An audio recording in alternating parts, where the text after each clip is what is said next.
Morning, everybody. Back again, Cannabis Chronicles, episode 4. How you doing this morning, Outlaw?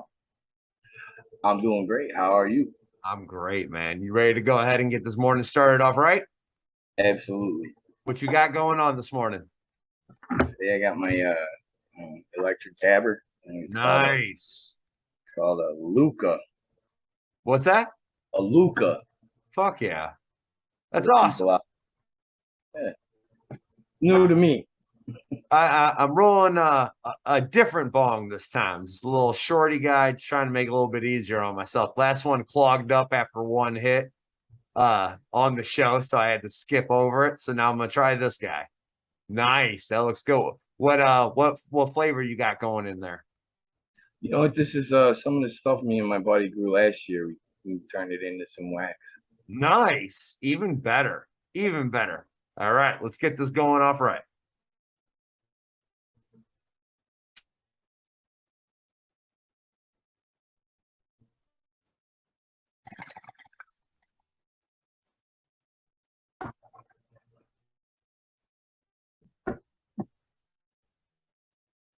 Oh boy.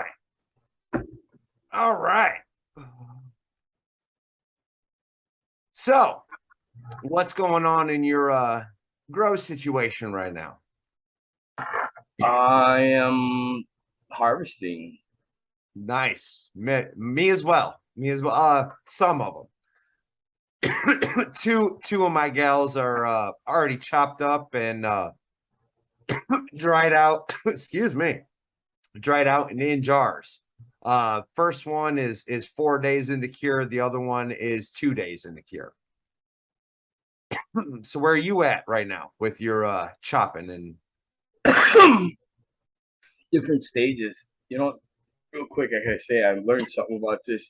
I don't think you gotta keep dabbing it in there. It seems like if you turn it on and it keeps going, stuff that's on there just keeps smoking. You just keep smoking it. so if you get a little bit on there, it'll keep going, huh?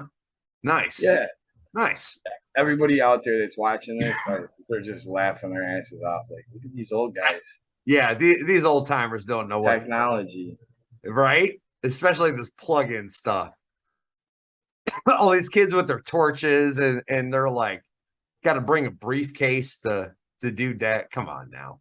Yeah, exactly. Like, man, I don't know, but some of them I've smoked out of them and they're pretty crazy. Yes. I real quick, my first time. So I was with my wife down in Phoenix at a buddy's house. And this was probably early 2000s, and he had some like wax or whatever butter specifically. And so I had hit that, and so go to the gas station, need to get gas. She went inside and I was supposed to pump gas. I stuck the nozzle in the tank, and in my head I was done. I went ahead and sat back down in the car. She came out and was like, what are you doing, man?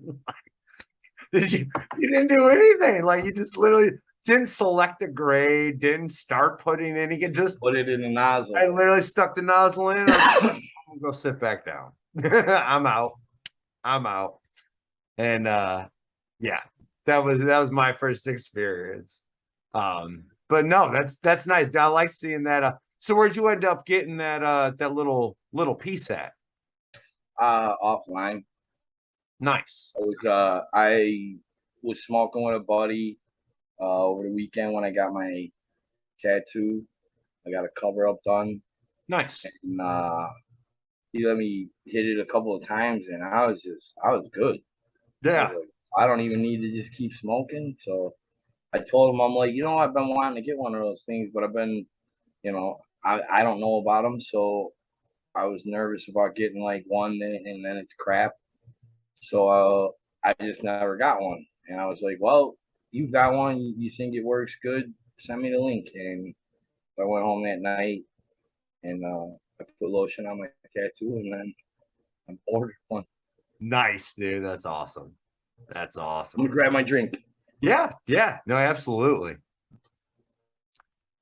So while he's grabbing his drink, I guess I'll go ahead and just indulge. So, as I said, I had two of my gals are both in jars right now in curing stage. So, the very first one, that got chopped was my huge giant bud. So if you do follow on Instagram, that was kind of like my princess that I kept showing off. And then the other one that's in the jar is the gals that I had topped. Since you're back, real quick, I was just kind of going over real quick the ones that I have in my jars at right now. It was that one with the huge fat bud that did go ahead and start foxtailing at the end. And the Yeah. other one in the jars, excuse me, is the gal that I topped. And she actually started showing a whole bunch of like purplish blue color at the end. So it's insane. Like they're both the blueberry big devil from Papa G Genetics, but the smells and the look are night and day difference between these two. It is in, I don't know if it's because it was topped. I don't know if it was from the heat. I don't know if it's just genuinely different cultivars, maybe the breeding didn't go as planned. But it is literally, it's like two different types of weed that I got in the jars right now. So I'm pretty excited. I'll be partaking on that here, and like I said, the first one in about 10 days. So Nice. but anyway, with that, now you said you were in different stages. So like where are you at specifically? Where are you at? What are you doing? All right, so I've got one jar that is cured. Um, that's the one that I showed you and the viewers early on. I showed you the branch. It was getting Yep. brown. Um,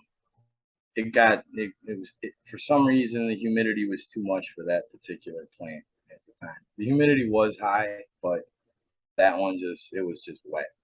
So I cut it and let it dry. Got rid of all the brown, and so I've got a little jar of that right now that's totally cured. Then I've got two jars that I've been burping. They are at about 65% humidity when I open them. Yep. And then there's one jar that's more recent, which is the one that had the aphids on it. Okay.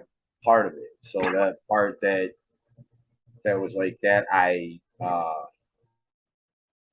dried it and washed it. That's hanging right now. And then there is one jar it was one of those smaller plants, and that one is at like 69% humidity right now when I'm cracking it. Okay. I'm leaving that one open a little longer. So let's, if I may, let's kind of jump into that. Because at this stage, as we all know, we've spent months growing.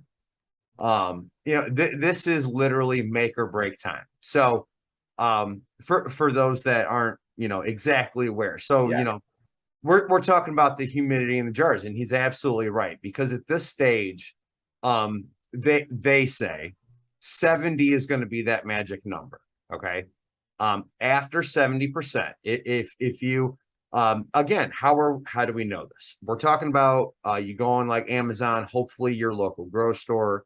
And those little tiny hydrometers is actually what I believe what they're called, the little black. You get like a dozen of them for like $10 or $5, whatever. It doesn't matter. You put those in your jars. That's how we're measuring the humidity. Okay. So 70 seems to be that magic number. So 70 and above is where you can start getting mold. So that's why we burp them. Okay. Because as the buds are drying, okay, they're releasing the gases from all the chlorophyll. And please forgive me, I can't think of all of it right now. Thank you to that morning bong hit. However, but with the gases being released, so like the humidity, okay, it rises. You put it in, it may read 55 when you first put it in because it's got that little bit of crunch. Next day, you're up in the mid 60s very quickly. So I just wanted to recap. So the goal is to keep it in the mid 60s, especially, once you become what some people call weed rich and you're doing long-term storage. Yeah, mid 60s is exactly kind of where you want to be. And that also kind of preserves a lot of the terpenes and the profiles of it. So anyway, and I apologize. I just wanted to like clarify real quick why we're trying to stay in the 60s in the curing stage. It's to avoid the mold, but we also don't want to dry it out too quick to where all the terpenes start drying out and literally all their heads are popping off and you lose all that flavor. So okay, so you got in jars you're burping, you got ones that you're basically just about ready to start smoking, I would assume. You said it was just about done. So and I know privately you had shown me a couple pictures of some ones that you had just chopped as well. Is that right? Yeah, that's the one that I washed. Okay, so that's the one you would wash. So that's the one that you said you had the aphid problem with, correct? Yeah. Oh, and right, some of the my outdoor ones have some really big nugs on the top, and I cut some of those off and just threw them on a screen. Okay. Actually, my trim bin, just threw it on that, put it up on a couple of pieces, get some air underneath, and that way the rest of the plant's gonna start making the smaller nugs pop up now. Absolutely, man. That's I do believe, and I'm sure everyone will correct me, but I do believe that's what's called super cropping. When you chop off that top, like the top, 1, 2, whatever, the huge biggest colas. Yeah. Chop those off, start hanging, drying, and then you let all that under stuff catch up. I do believe that is what they refer to as super cropping. That's incredible. That's so impressive. Because the pictures you showed me, and again, they're still wet, so everything wet, is super, super huge. But they look nice. They look real nice. So real quick, I want to ask. So you said you had to wash a couple of your cuttings, okay?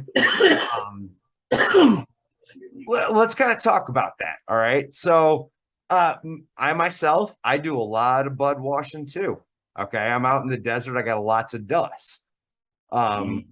So let's go over it. So why did you do the bud washing? And let's go over how you did it. All right. The reason for it this time was those aphids that I got on it. It helps get rid of them and get rid of the dead bodies. Yep. Out of there, wash them out real good. And you will notice if you do wash your buds, it gets the dirt out of there too. Yeah. Isn't it kind of gross? Like really. I mean, it's pretty gross once you look at it when you're done. Yes. And for those out there, brand new into growing, it is a thing. Like a lot of experienced growers, I wash mine all the time.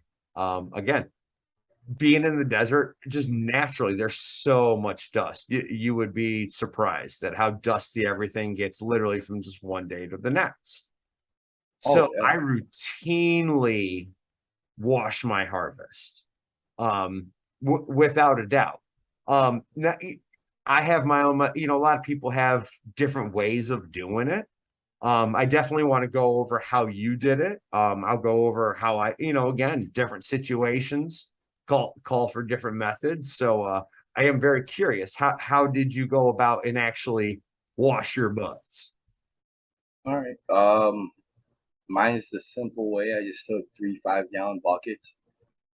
One of them I filled up and put in a quarter cup of baking soda and a cup of lemon juice. Perfect. Yeah. And then the other 2 was just water. Yeah, that's literally the same recipe I do. I have done one time. I did do one with a hydrogen peroxide rinse.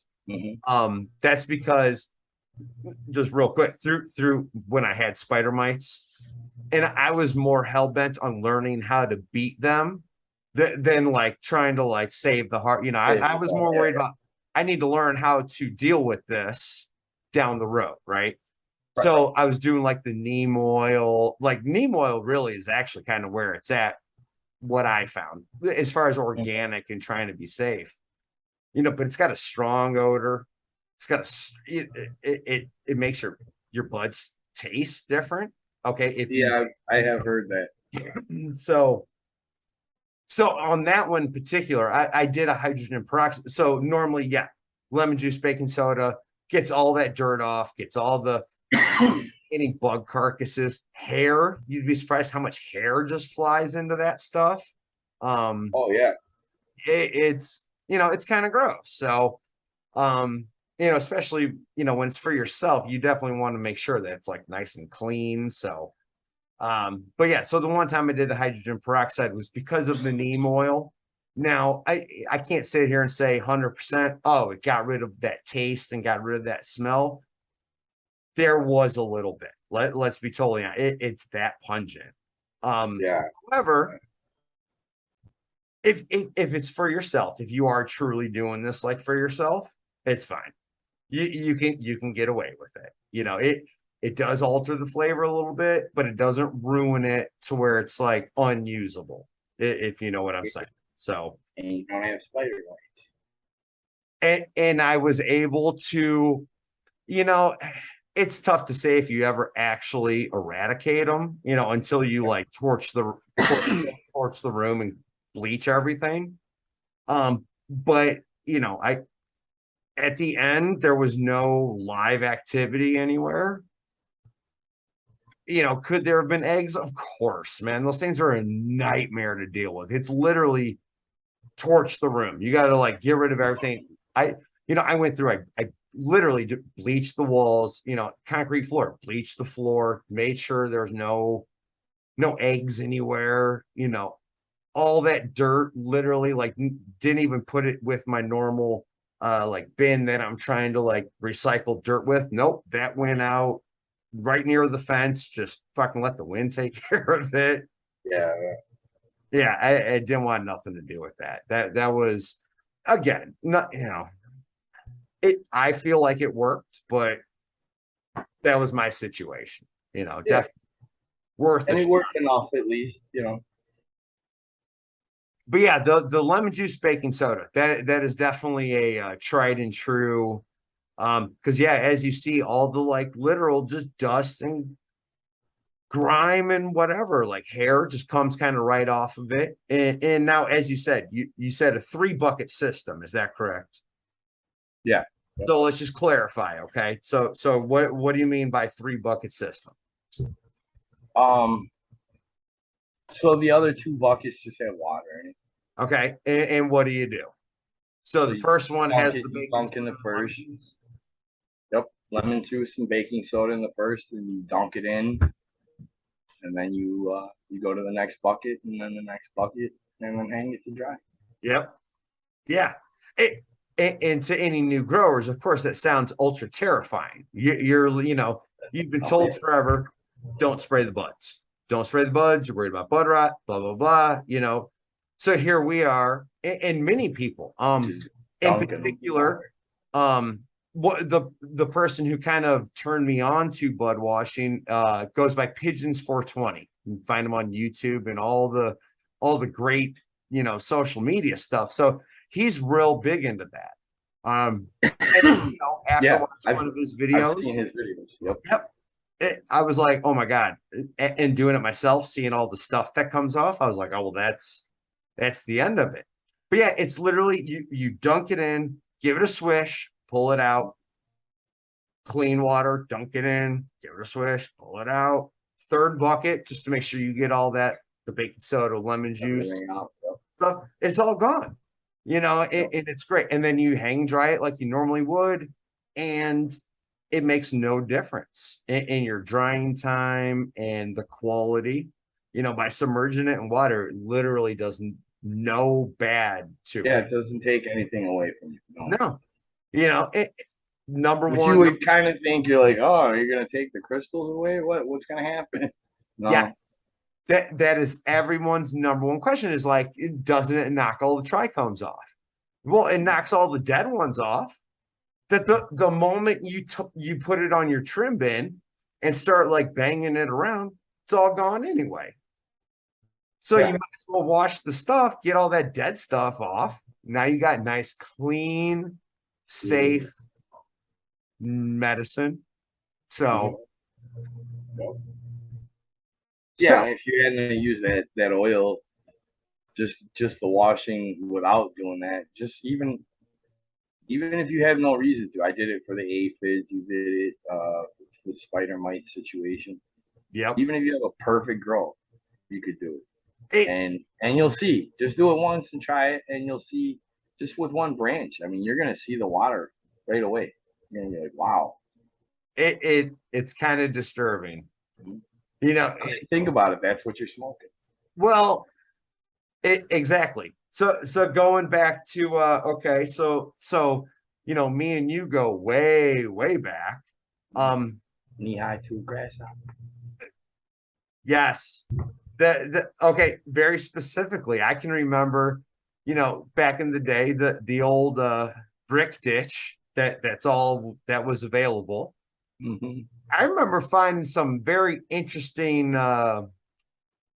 Stuff. jewels in our brick sometimes, including a full-grown grasshopper that was smashed into it. I mean, obviously that's what we're trying to avoid. Strain, yeah, all sorts of stuff.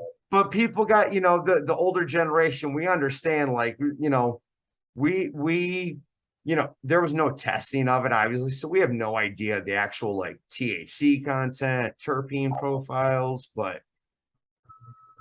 Like 10. right.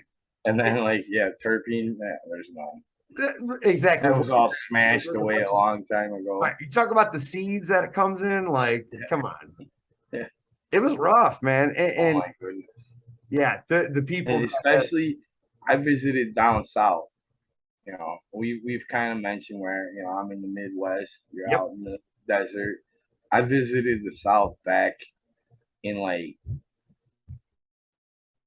2000, and the weed that they had at that time. Now, I will say now they've got fantastic weed when I go there. But back then, the stuff they had was exactly what we're talking about. But the people there that I was around at the time, they didn't, and I'm talking all of them. They didn't think they take the weed and they just put it in the paper and roll it up. And I'm watching them. I'm like, oh, you got that good weed, huh? Ain't no seeds or nothing in it. He's like, nah, ain't no seeds in this, man.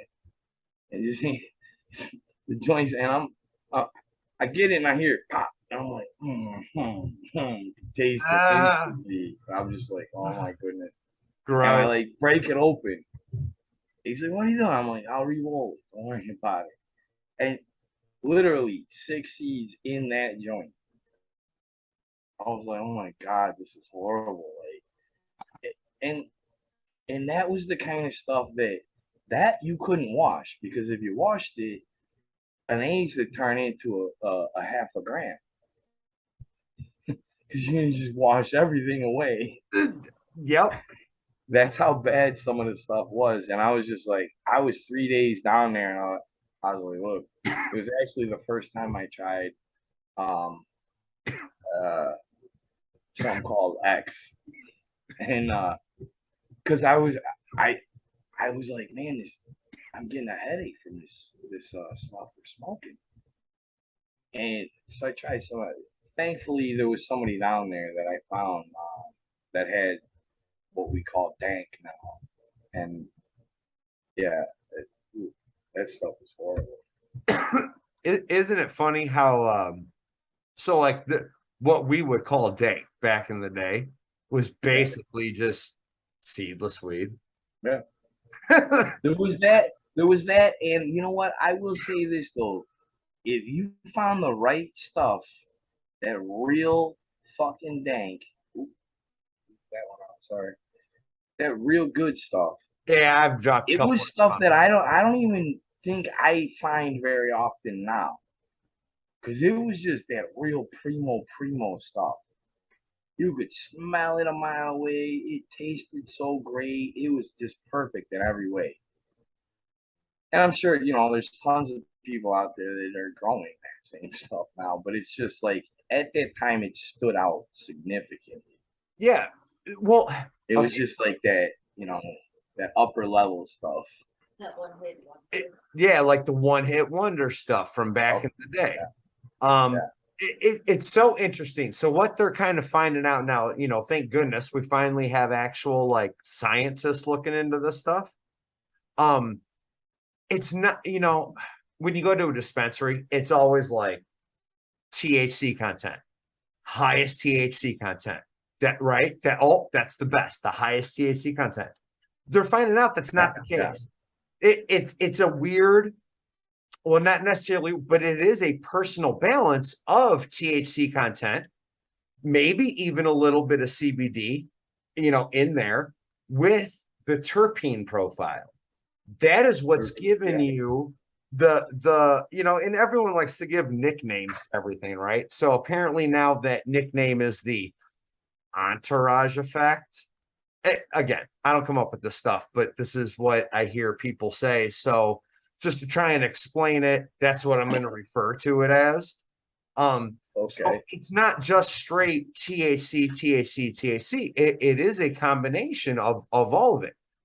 So what's interesting, okay, what people are thinking, okay, obviously due to supply and demand, everyone wants high THC content. Everyone's breeding for high THC content. All the old strains aren't very high THC content. They're actually very low. They're in like 10, 15. They're very mellow, but they have an extraordinarily high terpene profile. So that stuff, dude, some of that stuff got me so faded. Faded. And not, no real, I can't speak for everybody, obviously, but like, no real smoker ever really truly brags about how much we smoke, because we all smoke a lot and we all smoke probably more than we ever admit to.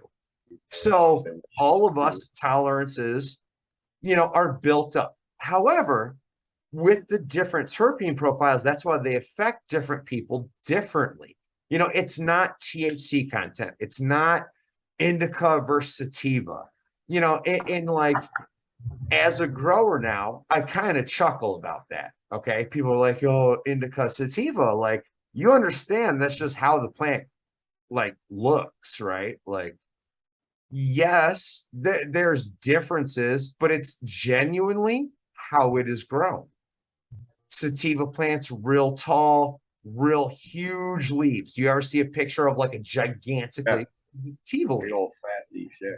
The real short with the real short fat leaves, but the real like stubby, like literally like your hand, but like they're way triple size to your fingers. That's an indica. It's genuinely just how it is grown. So everyone's all like, oh, indica in the couch, sativa. No. Yeah, and like you were saying, I mean, that's just because people didn't know as much then, and it was just trying to simplify and categorize. And it's like you were saying, it's turning out that it's you could have an indica with this level of terpenes, and then you can have a sativa with this level, and it's literally gonna affect different people differently too. So, in our last thing, you had mentioned creeper, and I'm not going to lie, I thought a lot about that. And anybody that has seeds for creeper flowers, contact us, please. It's very interesting because why, it obviously it wasn't the THC. It had to do with the terpene profile that made it do what it did. So I would really love for someone to be able to get a hold of that again. Again, it's sadly, this is, early mid 90s we're talking about. And, just the wave changed. And obviously people are going to breed for what people want, what they want to pay top dollar for. And that's why like Yeah, exactly. Yeah. quote unquote us old timers are like it's sad, but like you know the true Acapulco gold gone. They say.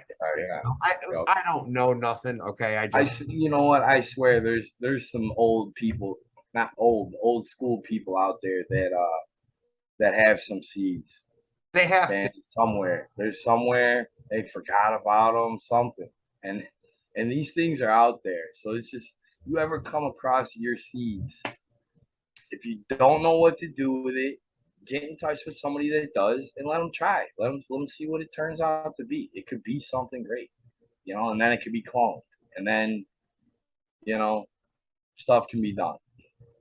Yeah, I okay. So I just want to tell you real quick. So I actually it's pretty exciting. So I'm going down to a seed show next month on the 8th down in Phoenix. It's called, for anybody who happens to be tuning in possibly and lives in the Phoenix metropolitan area. It's literally called the Metro Seed Show. I know, super creative, right? But it's off of Peoria Avenue. So on October 8th from 5 to 10. There's gonna be 20 seed vendors there. I am super excited. Because again, I told you behind the scenes, the pack of seeds I had before, that guy is going to be there and he has some different things as well. So I was maybe thinking, once I get a good version of that and a good version of that, see what I can do. But we can always talk about that next week. That's nothing's in stone yet. Like I said, Yeah. that's coming up in October. What I do have right now, I do have original purple haze. I just got to breed it out and get the best ones and keep them good, because right now they are original purple haze, so they're weird.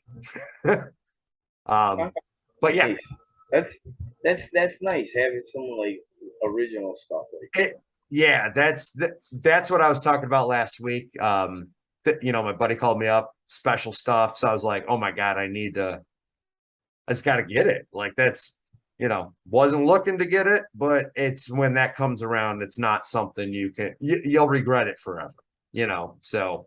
Oh, absolutely. Yeah, so that's what I got, 2 packs of 25 of. So that'll be my summer fun next year. So I'll obviously keep everyone updated. But yeah, I'm excited for the seed show because like I said, that the guy who the seeds are from will be there. I don't know if he really wants to disclose because I don't know really what's available right now. Yeah. So I'm just gonna if you are in the Phoenix metropolitan area, the Metro Grow Show was also the other thing it was going by for a while. But it's October 8th off Peoria Avenue. Yeah.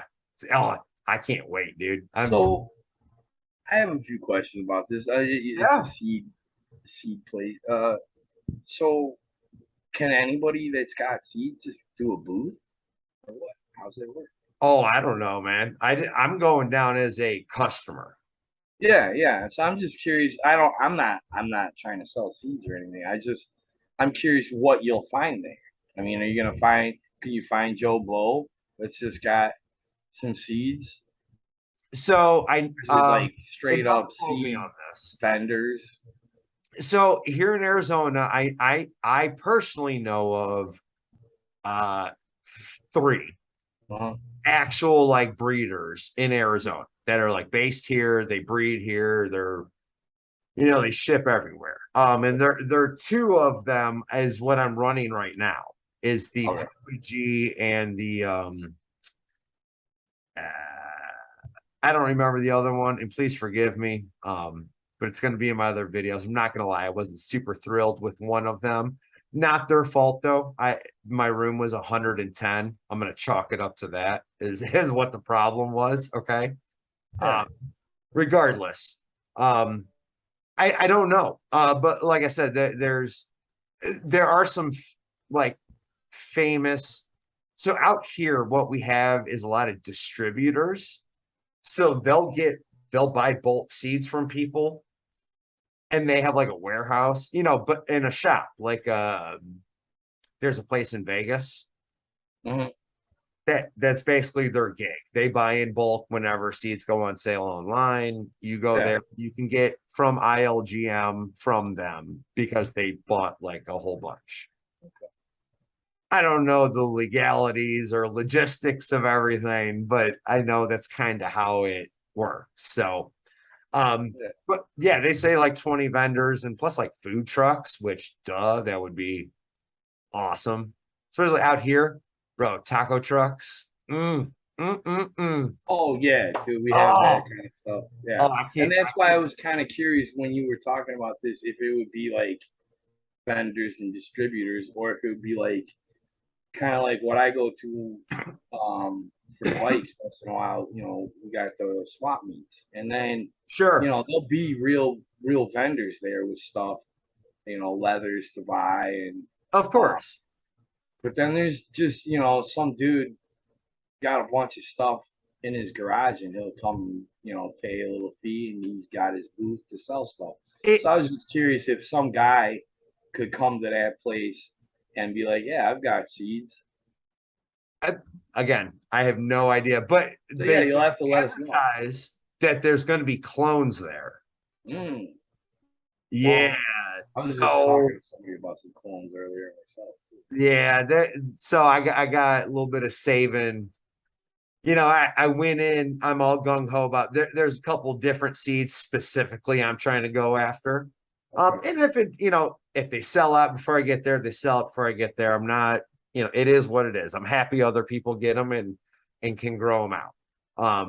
As long as they're growing them out. I don't want to see people just burning stuff. Like it just oh, it breaks my heart, and I love everyone trying to do it, but like if you are a new grower, please, please, please test out on some cheaper stuff.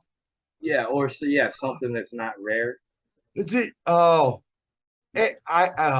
yeah. Uh, and again, I encourage everybody to do it, but man, please practice. Like, let your first run be on something cheap. Don't make everybody jealous because you get seeds that everyone wants Yeah, and they all get helmet head and except they're for like, "Man, I wish I could get those, but I know I can't grow that yet. I'm not quite at that level." and we all know what we're talking about. That there's certain And then breeders you out go and buy there. them seeds, and you think you're gonna do something magical, and Yeah, it's crazy. So I guess that's gonna kind of wrap up our Sunday morning sesh here. I know we both got some stuff going on. well, Um, as usual.